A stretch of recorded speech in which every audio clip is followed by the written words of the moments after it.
ఇంతసేపు వర్షం పడింది, మళ్ళీ వెంటనే ఎండ వస్తుందన్నమాట.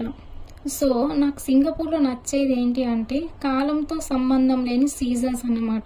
ఎండాకాలం ఎండలే కొట్టాలి, వర్షాకాలం వర్షాలే పడాలి అన్నట్టు ఉండకుండా, ఫిదా మూవీలో కదా గట్టిగా అనుకుంటే అయిపోతుంది అన్నట్టుగా ఇక్కడ వెదర్ కూడా మనకు అనుగుణంగా మారుతున్నట్టు అనిపిస్తుంది.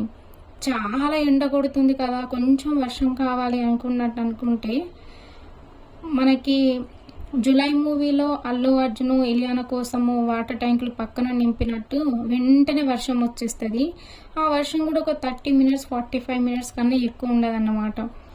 వర్షం పడిన తర్వాత ఒక హాఫ్ అన్ అవర్లో మళ్ళీ రోడ్స్ అన్ని మనకు నార్మల్గా అనిపిస్తుంది, వర్షం పడిన ఫీలింగ్ కూడా ఉండదు. సో ఇక్కడ ఏంటంటే సీజన్కు సంబంధం లేకుండా వెదర్ అనేది మనకు కన్వీనియంట్గా చేంజ్ అవుతున్నట్టు అనిపిస్తుంది. అన్ని టైమ్స్ అలా కాకుండా మోస్ట్ ఆఫ్ ద టైమ్స్ ఇలా జరుగుతుంది అన్నమాట.